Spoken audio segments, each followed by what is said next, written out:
Most of you are familiar with the Way We Green and the work the city has been undertaking over the last 8 months to create an effective, well-considered long-term environmental strategic plan for the city. We spent a great deal of time gathering your thoughts about what should be included in this plan, and we've also had the opportunity to hear from many experts in the environmental field.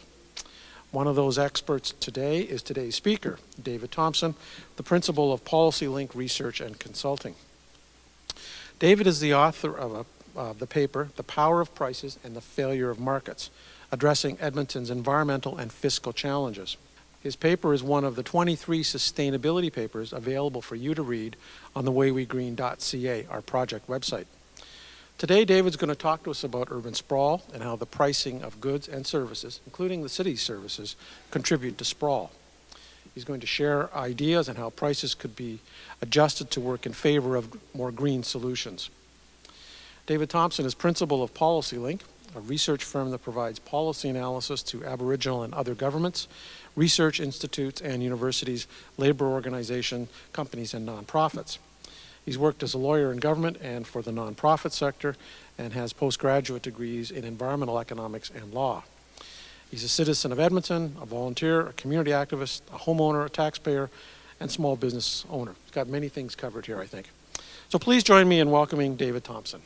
So on my way in here, I saw a little notice board talking about what events are going on around City Hall this week. And this one I think was called Solving Our Environmental Problems with Economics. So I'll say right off the bat that it won't be about solving. Can economics solve all our environmental problems? No. Can it solve a lot of them? Yes, I think, and I hope that you'll agree with me after today's presentation. So in addition to what I'm going to say today, there are a few different sources of information provide a little bit more detail. There's the paper that was mentioned, and there's the Way We Green white paper, which I hope everybody is going to have a look at. It's got a lot of detailed information, a lot of good solutions. And then another paper up there, the Smart Budget Toolkit, which I co-authored for an organization called Sustainable Prosperity. It's got a lot more detail than we're going to get into today.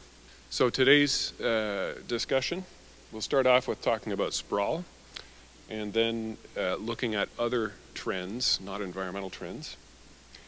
And then we'll talk about a different way of thinking about sustainability problems. And that's my big aim for today, is to just get across this different way of thinking about the problems and the solutions. So that way of thinking and the process of implementing policy solutions is often called environmental pricing reform. And I'll go through a few examples of that. And then briefly point out that there are some challenges to implementing these kinds of solutions, just so you'll not think that I'm completely naive or crazy. But there are ways to overcome those challenges. And we'll have some quick conclusions. And then hopefully a good discussion. So sprawl. As it turns out, when I moved here from BC, and I'd previously lived in Ontario, I was really surprised and pleasantly surprised at how Edmonton has successfully managed a lot of environmental issues. We have state-of-the-art recycling here, state-of-the-art sewage treatment, waste management, that sort of thing. We've got some really good things here to be proud of. At the same time, we're not managing sprawl very well. I think everybody has to agree with that. We're among the most sprawling cities in all of North America, and North America is sprawling compared to the rest of the world. As a goal, we're talking about having 75% of upcoming development take place in the suburbs and exurbs and 25% downtown. So I mean, that's not terribly ambitious for a city that's already sprawling. It hollows out established neighborhoods. School closures, in my view, are a direct result of sprawl. Locks in automobile dependency with all of its costs in terms of emissions, accidents, that sort of thing. Makes transit less feasible. It's really hard to run an effective transit system when you've got an entire huge sprawling area to try to cover. And as the age of cheap oil passes, I think that homeowners in sprawling areas are looking at some higher expenses and some lower property values, and are probably looking at serious financial problems happening, as has happened in the United States. And then one of the biggest costs, I guess, for the city of Edmonton itself is these legacy costs that we're going to have from building all those roads and all those facilities for miles and miles around. It's going to be enormously expensive to maintain those roads in the future and to rehabilitate them and replace them. 40, 50 years from now, we're going to be paying those bills, and they're going to be very big bills. So what are some other trends that I think the city should be looking at?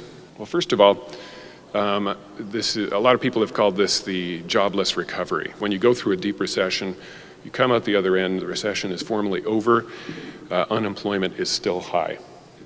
When you look at the city's green ambitions over the last 10 years, you'll find that there's a big gap between our goals and our actual achievements, and that gap is widening, as it is for a lot of cities. Edmonton's not alone there. Municipal financing.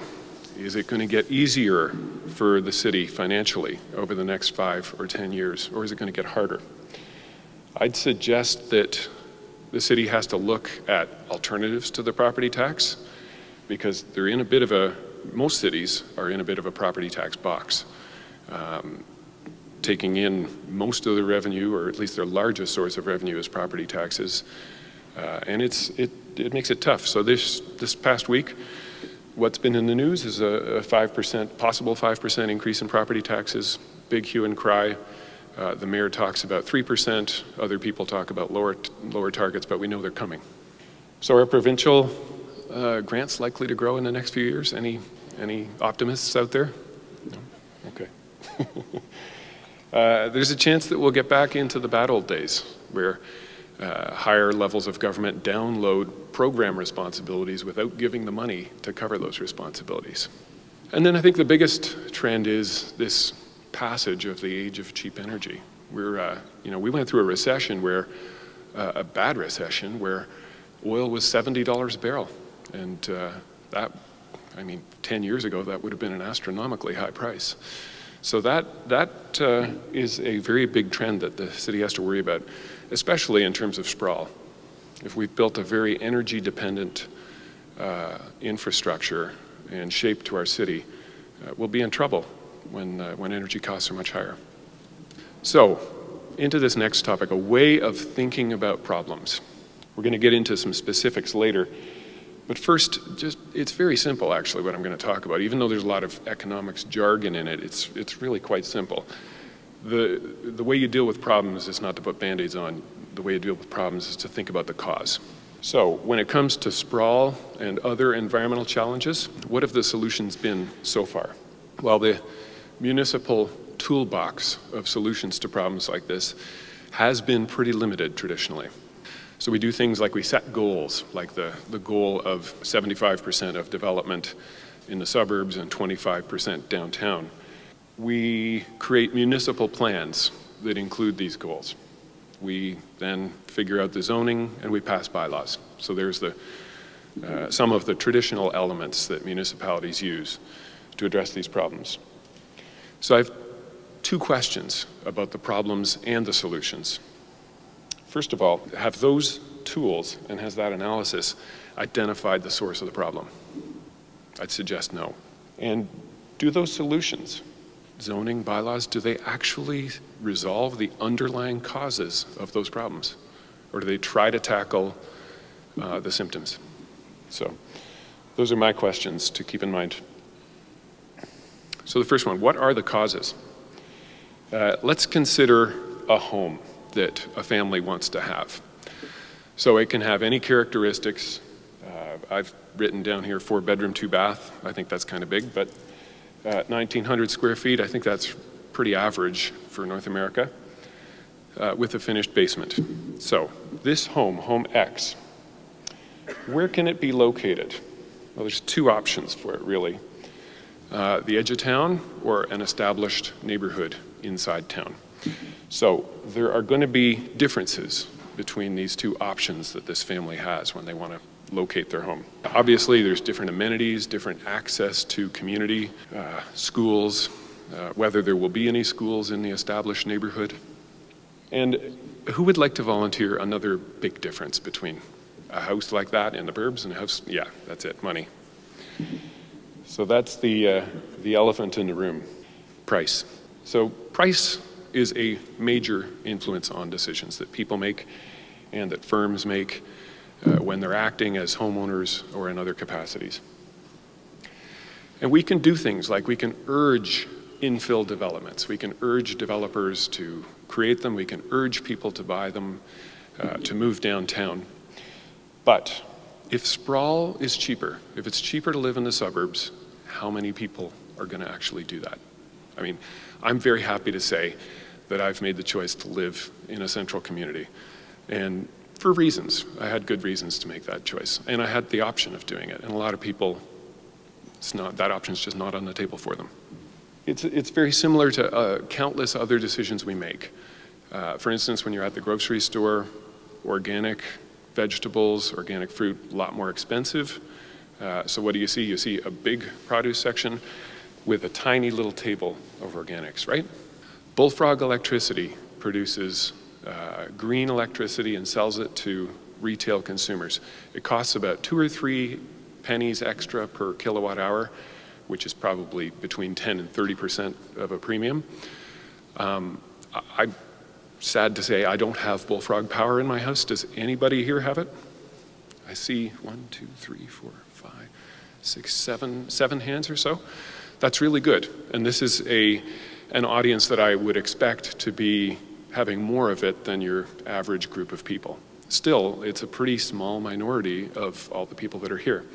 And the reason is, it's just that extra bit of price. And this is what I mean by the power of prices. I mean, prices are a major influence on people's decisions, whether it's about buying vegetables or electricity or where you choose to live. And that takes us to this type of analysis, environmental pricing reform. So this type of analysis and the type of policy instrument that it leads to is a response to environmental problems.